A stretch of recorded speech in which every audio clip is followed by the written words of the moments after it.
Hey everyone, it's Tim from Linessa Farms Specialty and Heirloom Livestock. Thanks for joining us again today. As always, you can contact us on our website at www.linessafarms.com. Send us an email at customerservice@linessafarms.com, or give us a call or send us a text at the number listed below. Today we're continuing our livestock health series talking about lamb pre-purchase checkups. As always, these videos are made specifically for our viewers based off of their requests. If there's a video that you'd like to see, make sure that you contact us and we'll make something just for you. Don't forget to subscribe, and we really appreciate those thumbs up. Without further delay, let's get started talking about lamb pre-purchase checkups. Hey everyone, I'm Tim from Linessa Farms. I just want to take a few minutes to go over basic lamb and goat checkout with you today. What you're going to be looking for when you go to pick up your animal from the breeder or from the farm that you're buying them from. Just kind of the basic things that I look at when I pick them up, just to make sure that they're up to snuff and doing things the way that they should be doing and that they're structurally correct. So this is Kevin. Kevin is a Suffolk. He is really used to being handled because he's a bottle baby, but you should not expect most of the lambs that you see to behave this way, because they're probably not. They're probably going to be a lot more squirmy. So we're going to go over Kevin here. We're going to pretend that he's our new prospect that we're taking home. I'm not going to talk about conformation. That is to say, I'm not going to tell you what it's going to take in order to, look at these guys and determine if they're going to be a champion or not. I'm just telling you, functionality wise, how do I know if they're healthy? How do I know if they're correct? So the first thing I want to do is I just want to watch them walk around. I want to see, are they limping? Do their toes point straight forward? Do they point in? Do they point out? All four of his little feet should point straight forward, more or less, and he should walk flat-footed. You can see, if you look at his feet here, you can see how he's resting nicely on his pad and his foot isn't rocked back. He has what we would say strong pasterns. This area right here is nice and strong. The other thing that you want to check is when you go up to them, how are they behaving? Are they skittish? Do they run away? Do they run up to you and start nudging you like Kevin is here? If they run up and start nudging you like Kevin is here, that's a good sign that you're buying a bottle baby, because they're associating you with food. And if they are a bottle baby, you're going to want to ask some questions and find out why they're a bottle baby. So once you start laying your hands on them, I like to start at the head and I'm going to work my way back. So the first thing I want to look for is I want to look at his ears.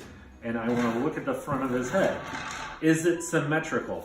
That is to say, does one side match the other? Are both of his ears the same size, the same shape? They come out of his head the same way. The next thing I want to look for is, if I look down here on his eyelid, and you can come here so we can look. If you look down here on his eyelid, on the inside of his eyelid, see how nice and red that is? That means that Kevin here is nice and healthy and he's not anemic. That is to say, the hemoglobin is in his blood, carrying around blood the way that it should. He doesn't have a worm load or anything like that. The next thing I want to do is I want to just take a peek up in his nostrils and see if his nostrils are clear, or if they're all full of goop and gunk. If they're full of goop and gunk, it probably means that he could potentially have some kind of an infection. His nose is nice and warm, and it's nice and moist. The next thing I'm going to look for is Kevin's bite. So when I look at Kevin's bite, I want to make sure that it lines up, that the top lines up with the bottom. And in this case, it does nicely. So I'm looking to make sure that the top palate matches up with the bottom, that it's not way overhanging, what we would call parrot mouth, and his bite isn't off to the left or to the right. So far we're doing good. His head's nice and symmetrical, his eyelids are pink, his teeth in his bite is correct, he doesn't have any kind of goop or gunk in him, and he looks good. The next thing I want to do is kind of feel my way down him and feel the joints. I want to feel that these joints, again, I'm feeling to make sure that everything's symmetrical. And I'm also feeling these joints and making sure that everything lines up correctly, that the joints are nice and tight, and that Kevin here has a full range of motion.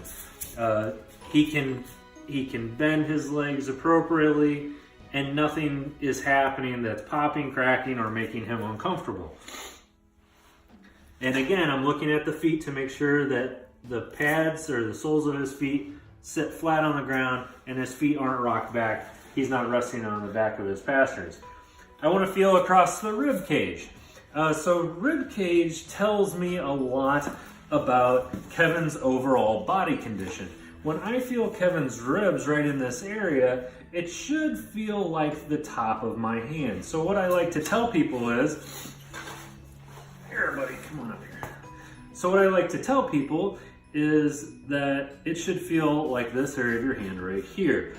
If it feels like your fingers, it probably means that the animal is underconditioned or maybe suffering from some kind of malnutrition. If it feels like the top of your arm up here, he's probably a little overconditioned, and in that case it would be okay, but ideally you want to feel this right here. So I'm feeling both sides of the rib cage and I'm checking out that condition. He's getting a little upset with us. I'm going to feel back along the back, feel the spine between my fingers and make sure that his spine is nice and straight, that I don't have any waves in it. And again, I'm going to check out the joints in the back. Move him around, make sure that nothing's popping or cracking, and it's not hurting him when I do this. If we were checking for confirmation at this point, we would be doing some measurements with our fingers from the ribs back to the pins, but in this case we're not going to be doing that. We're not going to get into the deep weeds of show animals at this time. The next thing that you want to check is for tail docking. Some people will dock an animal and they'll dock them really, really close. When they dock them really, really close, when I say docking, I mean cutting the tail off. When they dock them really, really close, what can happen is it can set them up for what we call prolapse, anal prolapse. It damages the tendons around the anus because they dock too close. And when they poop or when they strain to poop or even cough, it can actually cause that anus to come out and prolapse. So I just want to take a quick look at him and make sure that I don't see any signs of prolapse and that everything looks good. No signs of scours, which would be diarrhea, or any kind of like bleeding or anything like that. The next thing I'm going to do is I'm going to reach down and I'm going to feel his little testicles down here, and I'm going to make sure that he has 2 of them. It's very important that he has 2. If he only has 1, there's a problem. Also, if he happens to have been weathered, I want to make sure that the everything's gone. Sometimes when people will castrate an animal, they'll put that band around there, and one of the testes may get locked up high and the other one may come down low. So that's just something else that I want to check. If this was a female, I would be basically doing the same thing, just checking that the anatomy is correct.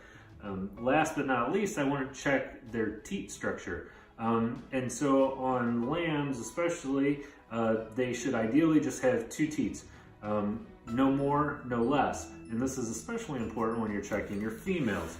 So if I can get Kevin back here, it's all right, buddy. And I can take a look at him. The teats are located 1 on each side here, and I can see he has 1 and he has another one here, and that's fine. Especially on your females, you want to make sure that they don't have any extra ones or they don't have any abnormalities there. If you are buying an animal and it's registered, I highly suggest that you read up on the breed standards for the animal before you go and look at them and see if there's any disqualifying factors. So for instance, some of the black-faced animals can't have any white on the face. Other breeds, like white-faced animals, can't have any black on the face. There are also requirements as to the color of the hooves, the color of the nose, and just things that you should educate yourself on before you actually purchase the animal. But overall, that's it in a nutshell. Make sure you know the people that you're buying from, make sure you talk to them, and if the parents are on site, it's a really good idea to see them as well. So again, I'm Tim from Linessa Farms, and that's how we check out our animals prior to purchase. If you have any questions, feel free to reach out to us. Reach out to us on our website at www.linessafarms.com. Send us an email at customerservice@linessafarms.com. Give us a call or send us a text at the number that you can get on our website. Check us out on Instagram, and make sure you check us out on Facebook. If you like this video, make sure that you give us a thumbs up, very important, and consider subscribing. We really appreciate it. All the videos that we make are specifically for you based off of the questions that you ask us. So if you have a question, ask, and we'll make a video just for you. Thanks, and have a great day.